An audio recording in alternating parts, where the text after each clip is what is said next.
including the several assignments under the aegis of ICAO as an airport consultant in Africa, South Asia, UAE, and South America.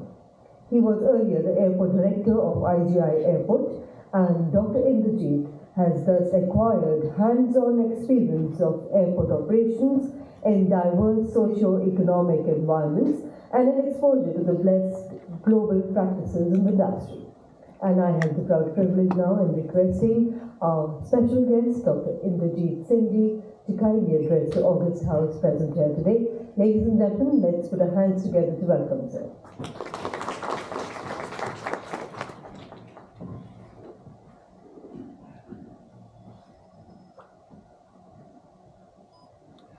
Sir की presentation होगी। हाँ चलिए fast के नाम से।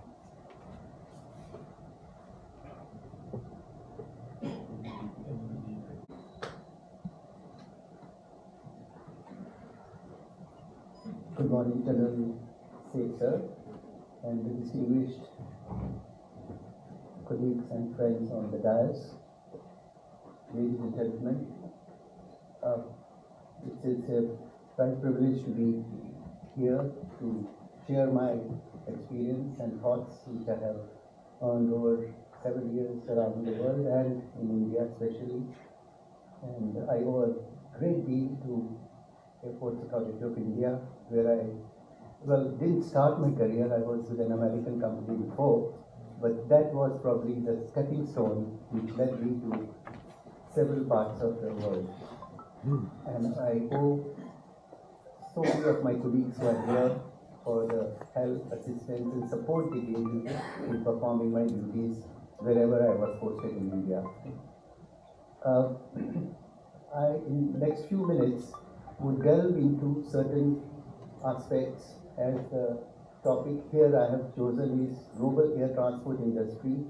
The devil is in the details. The devil in the details, you all know, is a very fashionable phrase these days, which means that what we see, and as General Singh sir said, what we see is one thing, but what happens in between and behind the scenes is much, much different than what our perception is. We in the industry probably see the depth of the situations, but our stakeholders, prominent among them being our passengers or customers, probably are not aware of all that. So we have not only to conceive what we think is good, but we have to understand our prime customers. And for airports, I think the two prime customers are airlines and passengers. But before going to my few minutes presentation, I would just like to point out a few commandments in aviation that maybe we are all aware of, but we need to remind ourselves about them from time to time. It's like having driven after 30 years or 40 years, when we leave home, still the parents say drive safely, which doesn't mean that we don't drive safely, but it's like a caution. So I will just give away those 3 or 4 points which come to my mind, which we should always remember as budding officers or people who have earned some experience and expertise. One is, aviation is not a self-serving industry. It is a catalyst for tourism, trade, and commerce. I mean, it's not like towards the end of the day we say we have made 1 million bottles of wine, or we have produced 600 cars, or we have nothing to show in terms of any product. So our major product is customer service, which is tangible. You can see if the customer service is good or customer service is bad. So we have to keep that always in mind, that we belong to a service industry, and our motto is just to serve. Now, of the 17 SDGs of the United Nations, which are again very, very important, the United Nations wants to accomplish them by the year 2030. Because of COVID, the pandemic, maybe there will be a delay of 3 to 4 years, but all the countries are heading towards achieving those goals. And in India, as you know, Niti Aayog is the one which is seriously looking into this matter and following it up. What is heartening to note that amongst the 17 SDGs, the Strategic Development Goals of the United Nations, 14 are supported by aviation. Now that is a beautiful feeling for all of us to cherish, that of the 17 goals which worldwide we want to achieve, 14 are supported. I'll give you a very simple example. We produced vaccines, so did some other countries. But to spread the vaccine all around the world, we had to bank on aviation. And 640 loads of Boeing 747, equivalent of that load, was distributed around the globe, followed by some small airlines or aircraft carriers carrying it to the remote areas of different countries. So, we may go ahead and do whatever, but unless we have a support of aviation, there is nothing that would. In fact, I would say aviation is a lifeline of us for the global good. It's a lifeline. Another example which I can instantly comes to mind is the evacuation of about 5,000 stranded Indians from Yemen. Again, it was the aviation that supported it. And of course, the government's wish to do all that is there. But unless we had that means of transport, we could possibly not accomplish all that. The third thing that we have to keep in mind always is that airports are not the destinations.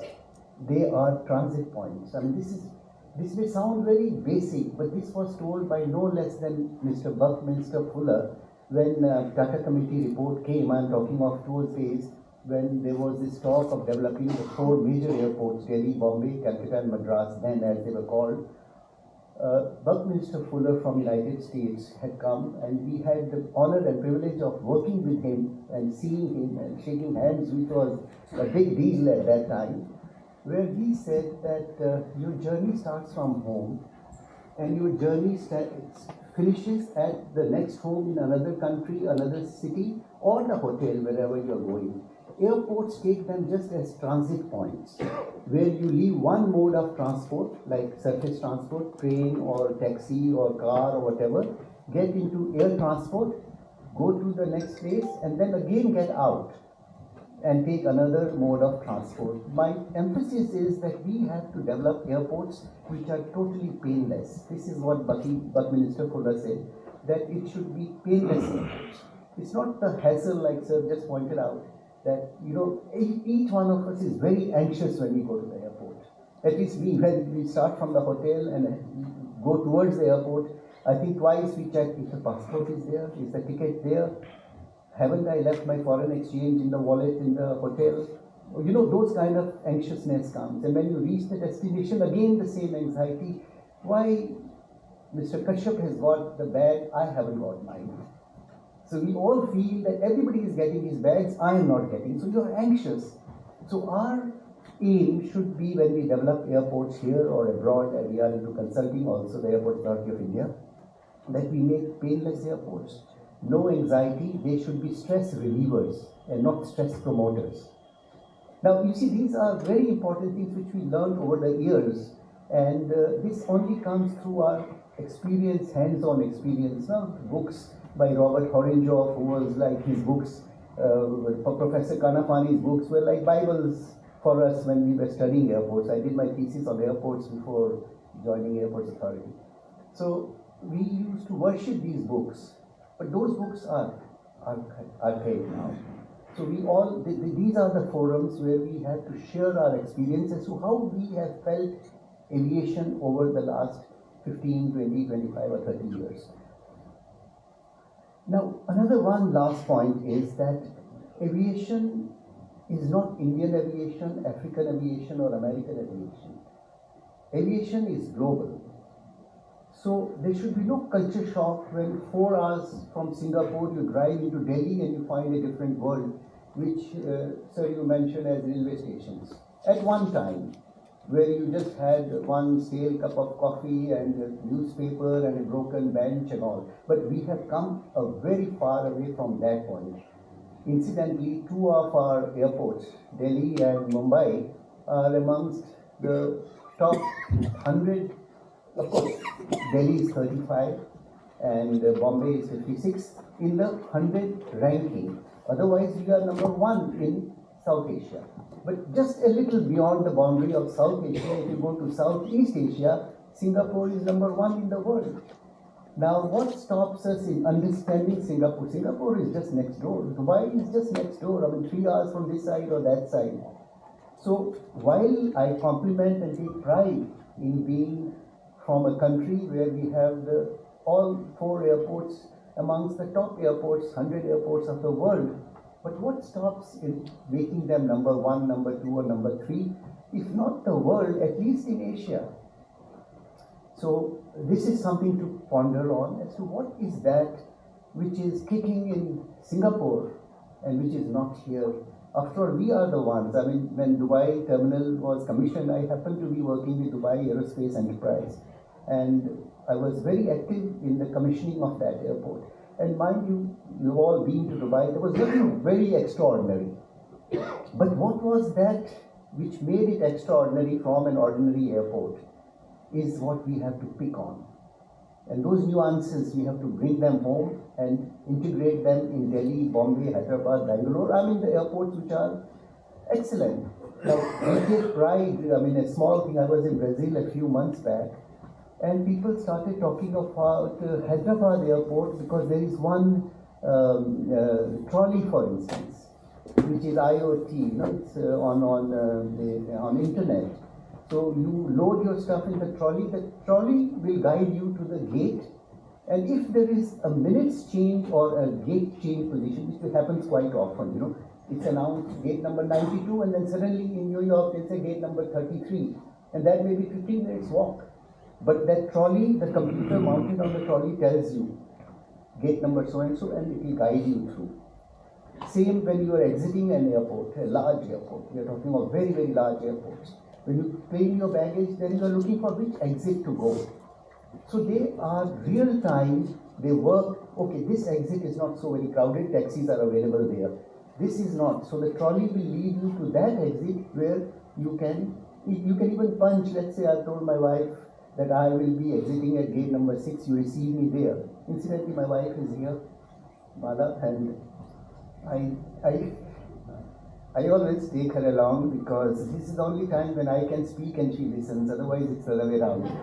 So it's become a habit now that I take her and I seek from authorities whether I can bring my wife, and graciously it was accepted, okay, you can bring your wife. But the motive was the same, at least she could listen to me for the next 10 minutes. Now, I mentioned to you that we have to be global in our approach. We can't be Indian aviation or African aviation because all of us have worked in, Rakesh is here who had gone with me to Nigeria once, and so many other friends who are now here or they are not. I was looking after the foreign projects and we used to go and travel. And this is what we used to discuss, that if an airport in Tanzania can do so well, why can't we? You know, we have to set our benchmark high. We should not be living in our glory of being the number 1 in South Asia. We want to be in Southeast Asia also. Then we want to be in the region. Then we want to rank somewhere at the global level. That should be our aim. Now I think I'll go with my slides, please. I explained to you why I said the devil in the details. As we go forward, we'll see as to what is that. And I must also say, and to the organizers of this function, the FAST, that this is an opportune time and the right time to take stock of what we have done. I mean, 28th of December is almost the end of the year. So we can do some introspection and see as to what we have achieved in this year and what is the way forward for us. So I think I must compliment Mr. Biglani, who is the driving force behind running the show, of course, under the guidance of Jan Seth and Mr. Agrawal and Raman, of course. So as we go, let's first take what's the dynamics of air traffic growth. let us feel good as to where we stand today. If I was a bit critical about our position in the world, it is in good spirit, with the pure aim of becoming number 1, number 2, or number 5. In 2005, at the turn of the century, the world airlines and airports handled 4 billion passengers, which is 61% of the then global population of 6.5 billion. 61%. Then in 23, which we are still on, 8.6 billion passengers, which is 106% of world population of 8.04. I mean, these are global figures. As I mentioned, let's not have barriers between Indian aviation and global aviation. After all, we belong to the global community of aviation. Okay?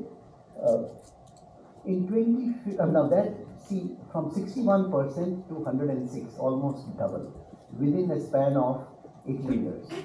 Now 2050, global volume of passengers projected by, and the source is there, ACI World Airport Traffic Forecast.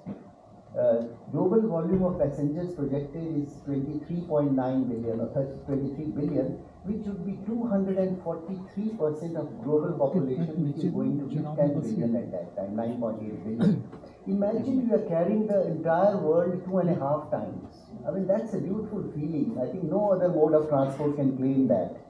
When we talk of aviation, which is the fastest and the largest mode of transportation, and the safest also. I mean, if you go by statistics, of course, even 5 people die in a crash, it makes an international news. But here in Shimla, we have buses falling, 50 perished or 200 perished and all. Tomorrow they'll forget it, but God forbid, if something happens in aviation, even 10 people, it makes a global noise. So that's a matter of pride that, we are taking the globe 2.5 times the size of the globe all around the world. And the corresponding figure then in Indian air traffic volume is estimated to be 1.6 billion, which is 6.9% of the global traffic. Incidentally, the global traffic also has doubled in the last few years, which is again very, very encouraging. And but then, as General Sir said, that we have to be prepared for that. I mean, the whole idea is not to feel good about it, but to say, okay, how we do a course correction so that we are better off 10 years hence or 15 years hence. Traffic will go. It will grow anyway. People after COVID want to travel, they want to see the world before they leave the world. So the idea is how best we can show them so that each visit of theirs anywhere in the world is a great experience. Now let's take a reality check. That's important, because if we don't know where we stand today, surely we cannot improve for tomorrow or day after. So the whole idea is to have a quick glance as to where we stand. The 3 events in recent times which had a profound effect on aviation worldwide, and which I'm talking in our own professional lives of 20-25 years, is 9/11, which we all remember, we saw what all happened. Then was the economic downturn, which was in 2008, and of course the latest, which was COVID-19. Now, amongst all these 3, air travel suffered one of the most severe blows after the global pandemic of 2019. And when I mentioned about the devils in the detail, this paragraph reads out very clearly that a global overview and analysis of the effects of 9/11 and the pandemic revealed that post 9/11 in 2001, which at that time was like a disaster, was 9% of the aircraft were not flying, or the total hours were less by 9%. While as in pandemic, they were less by 70%. So you can compare the two, which sounded such a big deal at that time as compared to COVID is nothing. Of course, it made a global noise because of the terrorism kind of a thing. COVID is natural. Well, it's nice to say natural. Where the mischief started and all, that's politics. We don't want to delve into all that. But the point is, there are several theories about it, and where it started and how it started and how it spread. It was like another kind of a story, which we don't want to delve into. But this is the major difference between what happened in 9/11 and what happened in COVID. Both affected aviation, but the severity is very, very different. Almost 8-9 times more. So you can see the difference between the two. Now, that was the downfall of traffic, as I mentioned, how it fell down from 9% to 70%, and now we're talking about the rise, which is much more positive. Global passengers traffic dropped from 9.2 billion in pre-pandemic 2019 to 3.6 billion in 2020. So a drop of 6 billion in air traffic suddenly in 1 year. But it recovered to 4.6 billion in 2021 and to 6.5 billion in 2022, which is 92% of the 2019. I mean, we generally take benchmarks and say, okay, we have gone so high, but when we fall, then if we come back to good shape, that is where we should take credit for. So we came back, now we are at almost 94% of the pre-pandemic level, and the baseline projections for global passenger traffic indicate that the industry will recover by 2019 levels by mid-2024. So hopefully by next middle of June or July, we may be reaching that level which we had in 2019.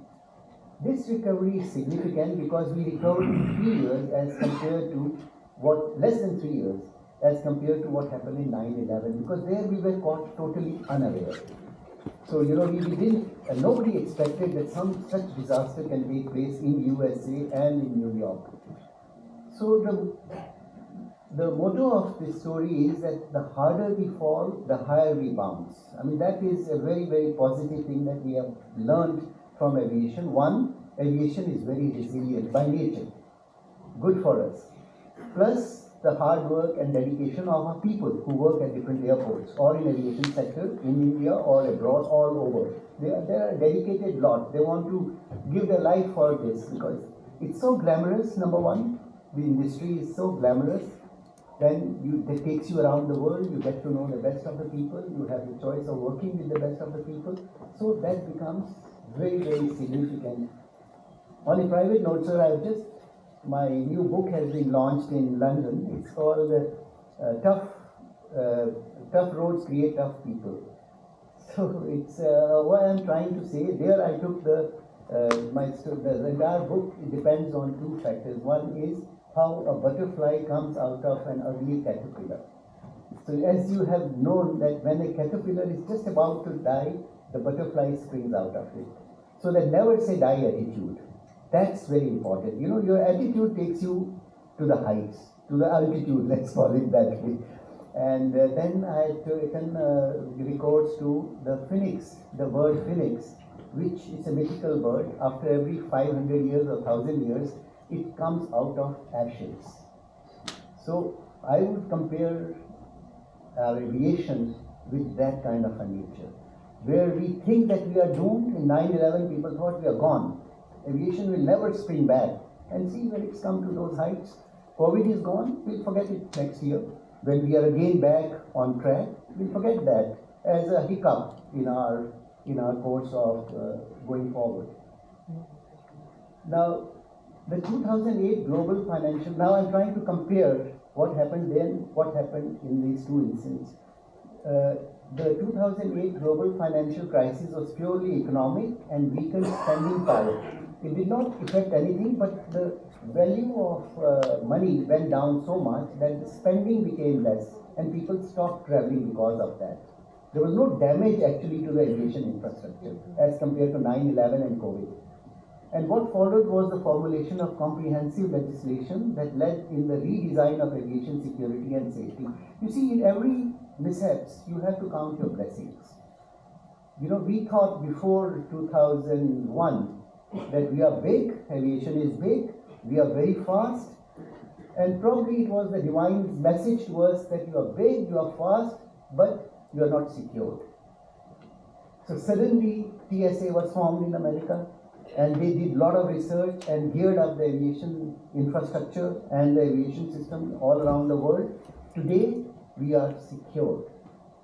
When we fly over New York, okay. So when we fly over New York, you don't ever think that you'll go and hit against the world towers. You don't think that way, unless a mishap happens by some technical fault of the aircraft. But you would probably not expect terrorism like we witnessed in 2001.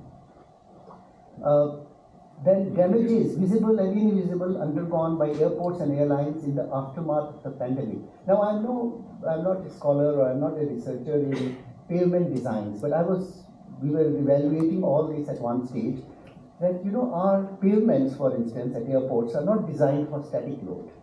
Our runways, taxiways and pavements are designed for moving loads, except for that 1.5 or 2 hours when the aircraft depart. Of course, when we are in the hangars, the aircraft sit for 10 days, 15 days for checks and all that. So those pavements are designed to meet that requirement, but not these.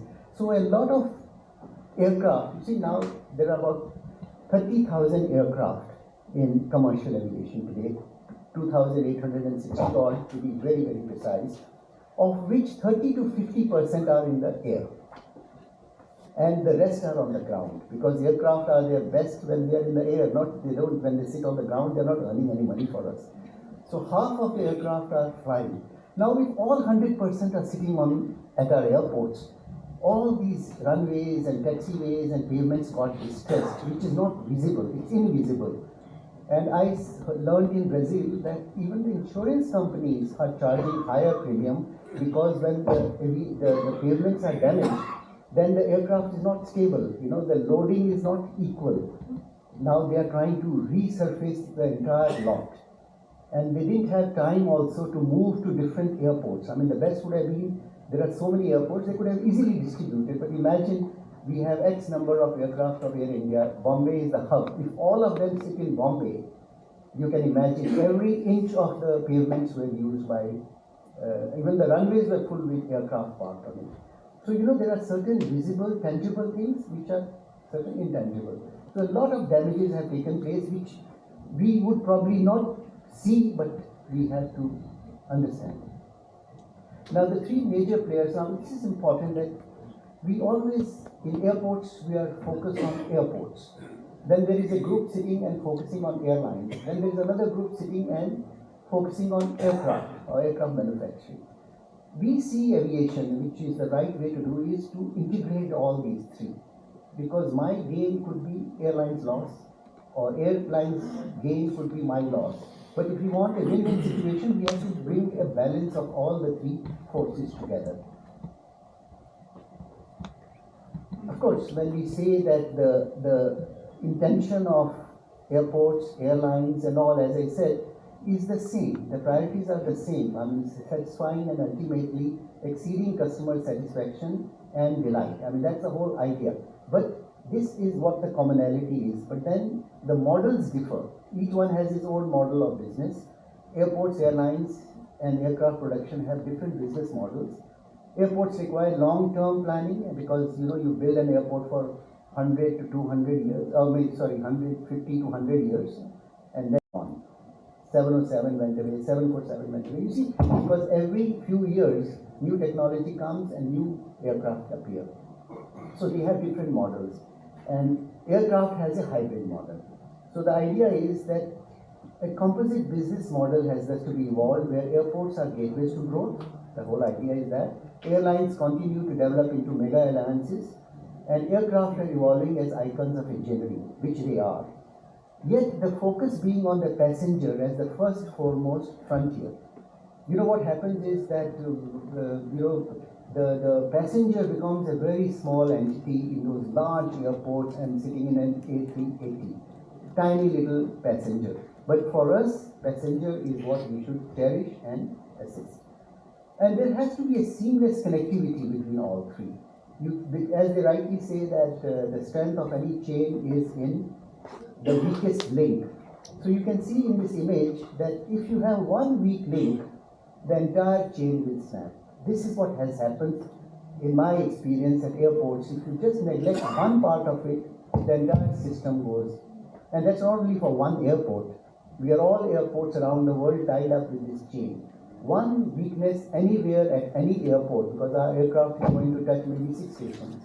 Any weakness at any point can break the entire system.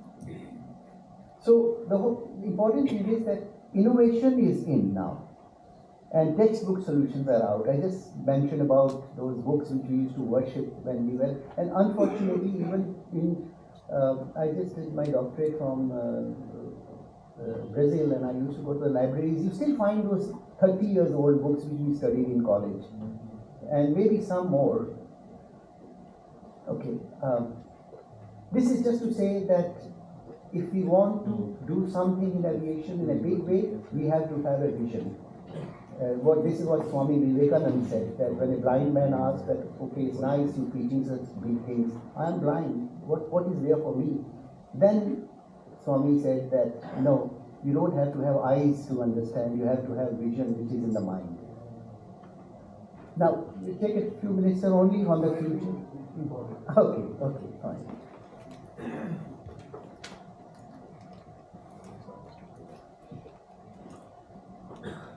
Okay, fine. Thank you very much. In case you have any questions, you're most welcome to raise them. And